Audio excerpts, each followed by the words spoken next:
മന്ത്രകോടി ഈ കല്യാണം നടക്കില്ല. അവൻ വർദ്ധിച്ച രോഷത്തോടെ ദേവകിക്ക് നേരെ ചിരി. മഹി, അമ്മ എന്തൊക്കെ പറഞ്ഞാലും ശരി, ഇത് നടക്കില്ല. എനിക്ക് ഭാമയെ വിവാഹം കഴിക്കാൻ താല്പര്യമില്ല. എന്തുകൊണ്ട് താല്പര്യമില്ല? അതുകൂടി പറയ് നീ. മഹി ഉത്തരം പറഞ്ഞില്ല. കല്യാണം തീരുമാനിച്ചുറപ്പിച്ചപ്പോഴേ നിന്നോട് ഞാനെല്ലാം പറഞ്ഞതല്ലേ. പരസ്പരം പരിചയപ്പെടാൻ ആ പെൺകുട്ടിയുടെ ഫോൺ നമ്പർ വാങ്ങി തന്നതല്ലേ. അതുവരെ നിനക്ക് ഒരു പ്രശ്നവും ഇല്ലായിരുന്നല്ലോ.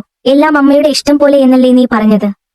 എന്നിട്ട് പോവെന്ന് വിവാഹം വേണ്ടെന്ന് പറഞ്ഞാൽ, അല്ലെങ്കിൽ തന്നെ വേണ്ടാന്ന് വയ്ക്കാൻ തക്ക എന്ത് പ്രശ്നമാ നിനക്ക് ഉണ്ടായത്? നിന്റെ ഈ തീരുമാനം കൊണ്ട് എത്ര പേരുടെ സന്തോഷവും സ്വപ്നവും അധ്വാനവുമാണ് നീ നശിപ്പിക്കാൻ പോകുന്നതെന്ന് നിനക്കറിയോ? നീ ഒറ്റൊരാൾ കാലം മാറുമ്പോൾ വിവാഹത്തിനായി ഒരുങ്ങിയിറങ്ങുന്ന ബാക്കിയുള്ളവർ എന്താ ചെയ്യേണ്ടത്? കുത്ത്. എല്ലാം പോട്ടെ, നിനക്ക് വേണ്ടി കല്യാണപന്തലിലേക്ക് ഒരുങ്ങി വരുന്ന പെൺകുട്ടിയില്ലേ, അവളോട് എന്ത് സമാധാനം പറയും? മഹിയുടെ നേർക്ക് അവർ ചോദ്യങ്ങളുടെ കൂരം പെറിഞ്ഞു. പക്ഷെ അവനൊന്നിനും ഉത്തരമില്ലായിരുന്നു. മഹി ദേഷ്യത്തോടെ അമ്മയ്ക്ക് മുന്നിൽ നിന്നും അകത്തേക്ക് പാഞ്ഞു.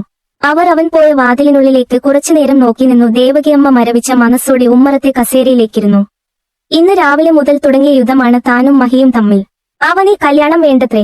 ആദ്യം കേട്ടപ്പോൾ വല്ലാത്തൊരു ഞെട്ടലായിപ്പോയി. കല്യാണത്തിന്റെ ഒരുക്കങ്ങൾ തുടങ്ങിയിട്ട് 1 മാസം കഴിഞ്ഞു. ഇത്രയും ദിവസം ഒരു പ്രശ്നവുമില്ലാതെ നിന്നവൻ. എല്ലാം അവന്റെ സമ്മതത്തോടെയായിരുന്നു.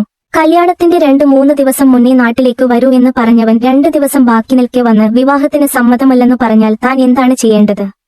നാട്ടുകാരോടും വീട്ടുകാരോടും എന്ത് പറയും? എല്ലാത്തിനുമുപരി അവനെ സ്വപ്നം കാണാനായി പറഞ്ഞ പെൺകുട്ടിയോട് എന്ത് പറയും?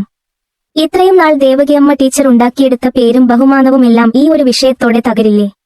തന്റെ മകൻ ചെയ്ത തെറ്റിന് എല്ലാവരുടെയും മുന്നിലും തലകുനിക്കേണ്ടി വരില്ലേ?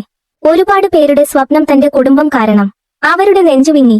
2 നാൾ കഴിഞ്ഞാൽ ബാലചന്ദ്രൻ മെമ്മോറിയൽ ലൈബ്രറിയും മറ്റ് സന്നദ്ധ സംഘടനകളും കൂടി ചേർന്ന് നടത്തുന്ന സമൂഹവിവാഹമാണ്. പാവപ്പെട്ട 10 പെൺകുട്ടികളുടെ കല്യാണമാണ് ഈ പരിപാടിയിലൂടെ നടത്താൻ പോകുന്നത്. ബാലചന്ദ്രൻ മെമ്മോറിയൽ ലൈബ്രറി തങ്ങളുടേത് തന്നെയാണ്. ഭർത്താവിന്റെ മരണശേഷം ജംഗ്ഷനിലുള്ള 5 സെന്റിൽ പണികഴിപ്പിച്ച ഒരു ഒറ്റനില റോഡിനോട് ചേർന്നാണ്. 12 വർഷമായി അതവിടെ സ്ഥിതി ചെയ്യുന്നു. ദേവകിയമ്മ അടുത്തുള്ള ആപ്പ് സ്കൂളിലെ ടീച്ചറായിരുന്നു. ഇപ്പോൾ റിട്ടയർഡ് ആണ്. 2 ആൺമക്കൾ, ഒന്ന് മഹി, രണ്ടാമത്തേത് നന്ദൻ. മഹി ബാംഗ്ലൂരിൽ ഒരു സ്വകാര്യ കമ്പനിയിൽ വർക്ക് ചെയ്യുന്നു. നന്ദൻ ദേവകിയമ്മ വർക്ക് ചെയ്തിരുന്ന അതേ സ്കൂളിലെ അധ്യാപകനാണിപ്പോ. വർഷങ്ങളോളമുള്ള അധ്യാപിക ജീവിതത്തിൽ നിന്നു തന്നെ എല്ലാവർക്കും വളരെ പ്രിയവും ബഹുമാനവുമാണ് ദേവകിയമ്മയോടും കുടുംബത്തോടും. റിട്ടയർഡ് ആയെങ്കിലും വീട്ടിൽ ഇരിക്കാതെ ഒരു ട്യൂഷൻ സെന്റർ നടത്തുന്നുണ്ട് ദേവകിയമ്മ. 5 മുതൽ 10 വരെ ഉള്ള കുട്ടികൾക്ക് രാവിലെയും വൈകിട്ടുമായി ക്ലാസ് നടത്തിവരുന്നു. നന്ദനടക്കം 6-7 പേരവിടെ പഠിപ്പിക്കുന്നുണ്ട്. പ്രിൻസിപ്പൽ സ്ഥാനത്തിരുന്ന് എല്ലാം നോക്കി നടത്തുന്നത് ദേവകിയമ്മയാണ്. അവരോടുള്ള വിശ്വസ്തയിലും ബഹുമാനത്തിലും അന്നാട്ടിലെ ഒരുപാട് പേര് അവിടെ കുട്ടികളെ ചേർത്തിട്ടുണ്ട്. കാർക്കശ്യവും സ്നേഹവും എല്ലാം ഇടകലർന്നുള്ള ഇടപെടൽ കൊണ്ട് കുട്ടികൾക്ക് പ്രിയമാണ് അവരോട്. ലൈബ്രറി കാര്യങ്ങളെല്ലാം നോക്കി നടത്തുന്നത് ഗോപിപിള്ളയാണ്. ദേവകിയമ്മയുടെ ഒരകന ബന്ധം. വർഷം തോറും വരുന്ന ബാലചന്ദ്രൻ അനുസ്മരണ ദിവസം എന്നത്തേതും പോലെ കടന്നുപോകട്ടെ എന്നായിരുന്നു ദേവകിയമ്മ ടീച്ചറുടെ അഭിപ്രായം. എന്നാൽ അതൊന്ന് വിപുലമായി നടത്തണമെന്ന ലൈബ്രറി ആർട്സ് കമ്മിറ്റിയുടെ അഭിപ്രായത്തിൽ എല്ലാവരും ശരിവച്ചു. അതിന്റെ കൂടെ തന്നെ മറ്റു 2-3 സംഘടനകൾ കൂടി ചേർന്ന് ഒരു സമൂഹവിവാഹവും നടത്തണമെന്ന തീരുമാനങ്ങൾ വന്നു. എല്ലാവരും ദേവകിയമ്മയുടെ അഭിപ്രായത്തിനായി കാത്തു. ഒന്നോർത്താൽ വളരെ നല്ല കാര്യം തന്നെയാണ്. വിവാഹം നടത്താൻ കഴിയാതെ വിഷമിക്കുന്ന പാവപ്പെട്ട വീട്ടിലെ കുട്ടികളെയും അനാഥാലയത്തിലെ കുട്ടികളെയും ഉൾക്കൊള്ളിച്ച് അവർക്കൊരു പുതിയ ജീവിതം നൽകുന്നത് നല്ലൊരു തീരുമാനമാണ്. അത് അന്നേ ദിവസം നടക്കുമ്പോൾ ഒരു സാംസ്കാരിക പ്രവർത്തകനായി പ്രവർത്തിച്ചിരുന്ന അദ്ദേഹത്തിന് കൊടുക്കാൻ കഴിയുന്ന ഏറ്റവും നല്ല ഓർമ്മദിനമാകും. എല്ലാവരും ചേർന്ന് പരിപാടി ഗംഭീരമാക്കണമെന്ന ചർച്ചയിൽ തന്നെയാണ്. അതിനായി രാവും പകലും ഓരോരുത്തരായി ഓട്ടവും തുടങ്ങി.